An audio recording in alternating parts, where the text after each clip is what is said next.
वाला भैया बनी करीबन 40-50 गो लागल बाटे कैमरा और इस साउंड वाला भैया के नाम हम भुला गए। अविनाश साउंड भैया के साउंड पे हम दूसरा बार शायद गावत आनी और अब आगे से ना भुलाए और साउंड के कोनो जवाब नहीं खे। अब हम हे साइड आई कि हे साइड आई है नहीं आ जाई। ठीक है हम घूमते रहेंगे ठीक बा हे जा अब ठीक बना। चलिए एगो छोटा सा भजन रही ओकरा बाद से जितना न वो सब गीत सुन ले बनी हम वो गाना छोड़ाए है ना। एगो भक्त माई के दरबार में जाके कहते रहे कैसे कि आपन दिन तो सारा हार धोला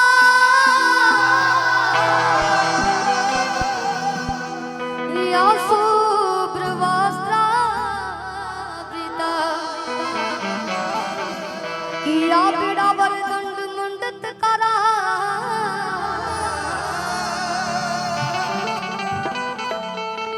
या श्वेत पद्मासना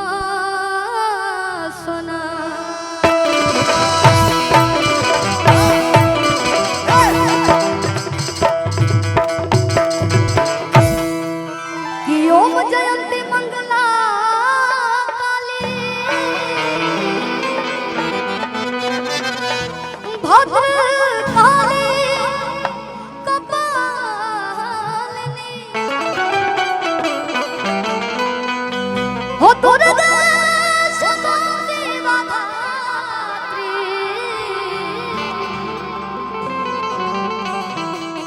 सहस्रधा नमस्तुते।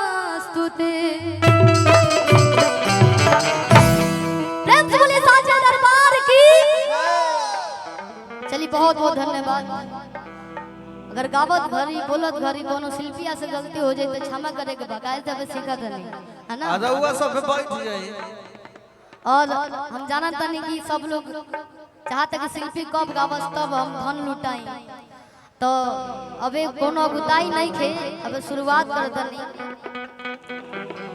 काहे से कलाकार के कबो पैसा के पीछे भागे के ना चाहिए अपना कलाकारी के पीछे भागे के चाहिए ना। तू तो भगवे ना करे लोग पैसा के पीछे। देखिए जब हम काम करते हैं तभी दाम लेते हैं अन्यथा हम ना लेंगे। ईमानदारी का पैसा लेते हैं मेहनत करेंगे तो अगर आप देना चाहेंगे तो भी लगता है कि पाप लग रहा है व्यर्थ पैसा ले रहे हैं आपसे। तो हमें वो पैसा नहीं चाहिए। हम गाए अच्छा लगी तो वो सब लुटाए। कहे भाई को भक्त भाई के दरबार में कहत रहे कैसे सामने का वोकल बढ़ाइए आवाज बहुत कम आ रहा है बढ़ाइए सामने का विकास भैया कि जो ना बोने आओ मैया और सिटियों ना डोले हो कि ताहिर बनवाना कि मैया मोरे अदली हलू बसरवा हो कि ताहिर बनवाना। भक्त माई के दरबार में गए बड़े और काफी ये गोपाल चाचा के गीत गावल हो है ना। हम हमार जन्म भी ना भइलो ये गाना जब वहाँ के गइले हो लेकिन हम गीत जब कोनो मंच में गइल रही तो एगो गायक भैया गावत रहनी तो हमारा ये गीत बहुत अच्छा लगा और ये हमार गीत फेवरेट है। हम इतना गाना गा दिले बन लेकिन कोनो फेवरेट नहीं है हमारा गाना एक और भक्त भाई के दरबार में गइल बड़े और सही भीड़ लागल भीड़ देख के भक्त कहत है माई कि जो ना बोने आओ मैया आज सिटियों ना डोले हो कि ताहिर बनवाना कि मैया मोरे ले हलो बतना कि ताहिर बनवाना कि मैया मोरे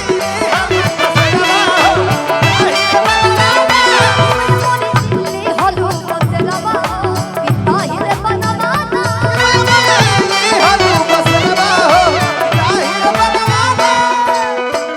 मिया के गाढ़ मैया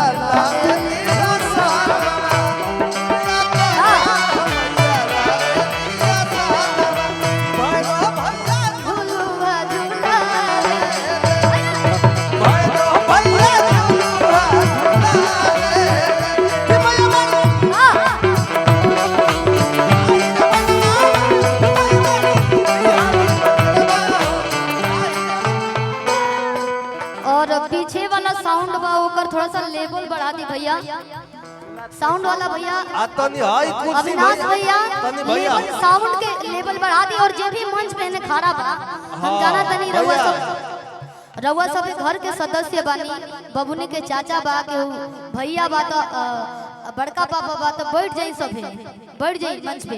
भाग कहत रे माथे पर मुकुटवा तो है अब कहने कुंडलवा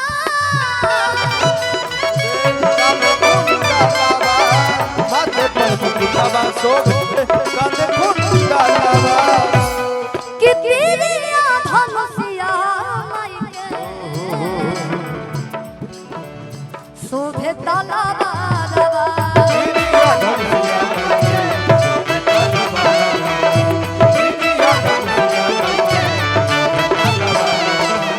अरे खोलते मंदिरिया लागे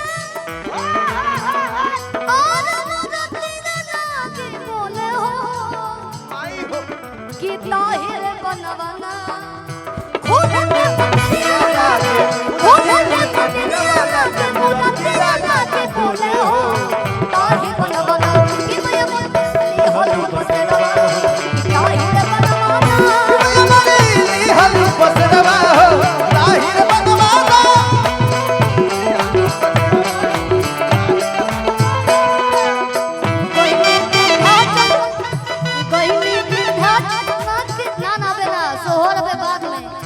कोई विंध्याचल पे हो रहनी के लपना पे हो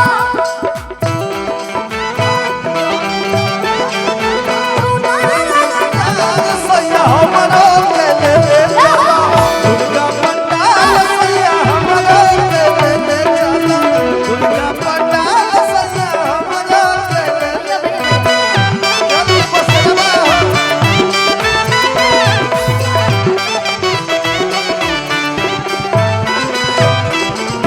छोड़ दी मुस्कान जी के लगे उड़ के गइल बन करे पैसा लो। और सुनील भैया जी की तरफ से बबुनी के पिताजी के तरफ से मुस्कान जी में हमारा आधा हिस्सा बा बहुत सारा पुरस्कार। और भगवान ई लक्ष्मी हमेशा आजीवन ओकरा पर साक्षात बरसत रही, आशीर्वाद बनल रहो। कहे के बा अब ए पे चले के बा लाले रोड हवलावा तो है लालो की चुनरिया लाले हमरो शोभे ललपनिया हमरो शोभे ललपनिया कि लाल रंग मुहावर में मुहावर मतलब सोरहो श्रृंगार कर दिया जाओ, लेकिन जब ललकी चुनरी के हार ना होके तब ले माई के श्रृंगार अधूरा लगेला। ए मुरारी जी अरे लाल रंग मुहावर में लगल चुनमुनिया लाले हमरो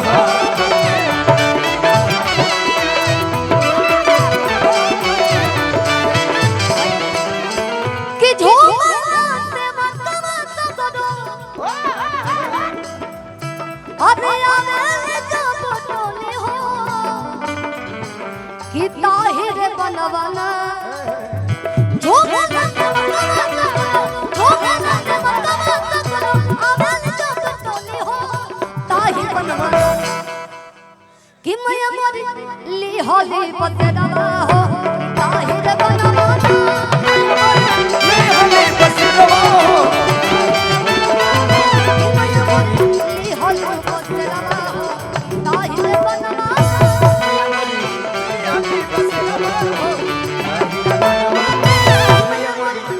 हलू बसरवा